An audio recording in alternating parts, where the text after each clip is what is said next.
proper feedback on it. But I understand that it belonged to the Goodwill people, and they used it as a group home there.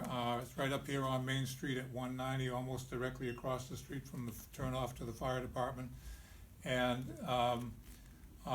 during the from 1970 to 1980s, I actually taught the middle school special needs program here in town. And my wife took over my program.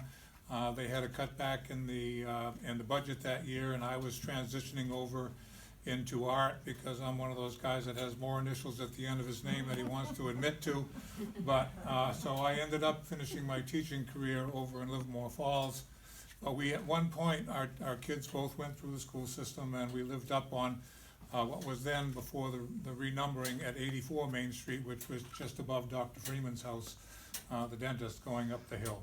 So I do have a history in the town, and I basically bought this house, and like I said, my idea of downsizing was to buy an 11-room house. And we lived in Mount Vernon at the time on the lake, and lake property was just taxing us out of existence. And so I began looking around for a property, and I saw this place, and I saw what they were asking for it, and I took a look at that. And not to get maudlin about it, but I decided that when they start grinding my food up in a blender, I wanted to be able to have somebody on site that would be able to take care of me. And so I said, 11 rooms, looks like it's going to fit my category to a T. The other side of it was, over the years, it has been changed. And to give you an example of how much it's changed, I have to install a new kitchen on the second floor. And when we went to access the plumbing on a bathroom that was already up there, that we uncovered 4 layers of flooring before we could find the plumbing. So it has been built by stacking things one on top of another. The good news is that just the last 2 weeks actually, I took out a wall on the first floor down there and discovered some of the most beautiful dental work that was done for I believe, probably the doctor's office, and maybe even back to the original owners down there. And that has given me a whole nother appreciation of what this house really is. And so, even though I have been sucking up more plaster dust than I would like to admit to, tearing out some of the old plaster walls to make sure that we're properly insulated, I have decided that I'm going to be a lot more tender with this house. It deserves to, be respected as far as that's concerned. So, a couple of the ceilings on the second floor were sagging so badly that they had to be taken out, which is where most of the plaster dust came from. But it also did, and as it's been pointed out here on time, I did find some of the old hand-hewn wooden beams that were supporting the structure, and have decided that when the new ceiling goes up, we're going to structure it in a way that we can at least see the bottom part of the beams and preserve that. The basement still has flagstones, and you can see where things have been added on and taken out, and some of the beams are pressure treated and some of the beams are hand hewn. The chimneys were in pretty good nick when I saw them, but I've taken the step of putting stainless steel liners in them just for safety's sake. I have plans. For the last 25 years, my wife and I have owned a business called Maine Bone Carving, and it was out of Mount Vernon. And some of you may have seen people around town. We've done a few of the fairs during the summertime down here. We're going to reintroduce that business. Well, I'm going to be reintroducing it. She can't do the carving anymore. Her hands are pretty crippled up. And so I'm going to open the business on Main Street. I'm going to be putting a few pieces on display down here. And I'm going to be reaching out into the community for people that are involved in the arts, because I want to take the 2 front rooms that are downstairs, preserve them as they are with the fireplace facades and the beautiful dental work on the molding, and open a small seasonal art gallery down there. And so I'm trying to contact the grade school people right now, and this is a blatant appeal to the public. One of the things, having been a school teacher and having been an art teacher, one of the things I wanted to do first in town was to represent the children's art before I start branching out into looking for people that do the art with a capital A on it. And so the first show that I'm hoping to be able to do will probably be in September, and it will feature the primary school children's art. And it's going to be displayed on, get this, refrigerator doors that the dump is now saving for me, and I'm assuming that I'm going to be able to get a few of them from down at Dave's Appliance too. So any of you who have some cutesy little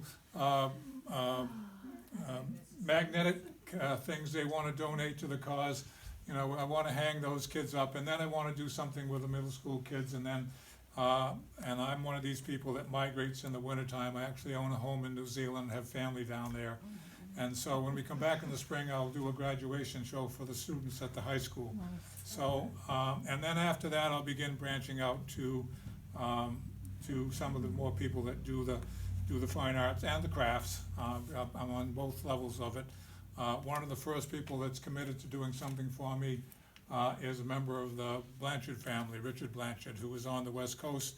And Richard has promised to pull together some work and bring it out here because he's a Winthrop boy, comes from the very large 12-member Blanchard family that was in this town for years and still are. Mike still has a cabinet business down here, and I'm sure there are more of them spread around, which I don't know about. But so anyway, that's the plans. But the bottom line is that I have begun to appreciate what this house is got going for it, and wherever I come across something that I think I can salvage, like I've been pulling all the old hand-cut nails out and saving those, and I dug in.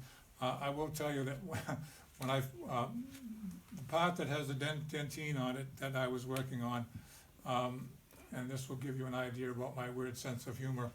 There was a hole that was actually kicked in the wall, and this wall, when we measured in from one side of the house to where this wall was, or one doorway to where this wall was, and then another doorway where another wall was, there was about a 20-inch gap in between there. So, okay, so now I start thinking about crockfuls of money and, you know, all kinds of weird things that are going on that have been left behind, that when I take these walls out, I'm gonna find it. So there was a small puncture in the wall there, which I shone my flashlight in, and it shone itself on this beautiful ornate pillar that was holding up a carrying beam across the top that has all this dentine in it. So I said, oh, wow, is this a surprise? So I took out another section, that shined a light around, saw how extensive the work was inside there, took out a section that was big enough for me to stand in, and took a picture of it, showed it to my wife, and I said, you know what we're gonna do? And I'll show you that if I come back with a regular presentation later on in the year, I'll bring some, you know, being a teacher, you know, you gotta have your whiteboards and all the other stuff set up there. So I'll bring as many enlargements as I can of this, but we actually took a picture inside this gap that we'd opened up. And inside it, we hung her skeleton that she got for last Halloween. So there's a picture of looking down this channel with this full-size skeleton coming in there. So that'll give you an idea about where we're coming from. But like I said, I have and I'm glad to hook up with people who are like-minded. You know, except for the fact that I'm constantly mopping up dust. Anybody is welcome to come knock on my door and see what I've uncovered. And hope, well, actually, this is kind of a neat thing. One of the owners of it prior to me were the Gretz, and Doug is a member of owns the Winthrop Fuel down here, or works at Winthrop Fuel. I guess he's part owner.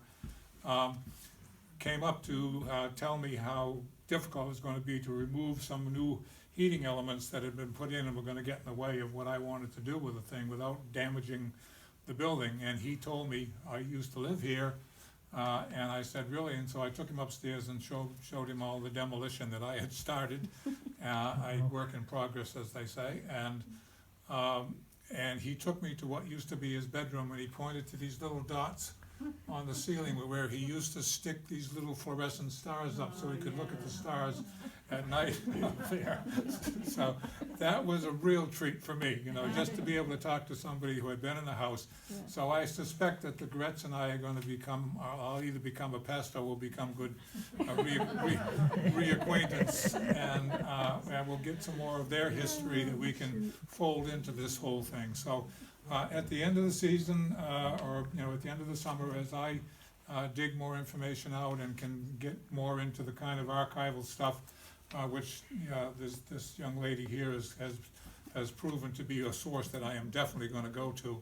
And by the way, I know some Stevenses in Mount Vernon, so that's a possibility. I don't know, I'd have to go back quite a number of years up there, so we'll have to check into that. So anyway. There's a Stevens Cemetery in Reedfield.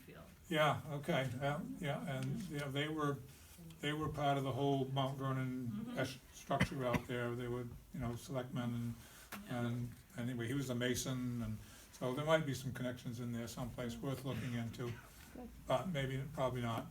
Anyway, that's where I come from, and that's where I'm headed, and so if I get there and I'm still sane, I'll come back and talk to you.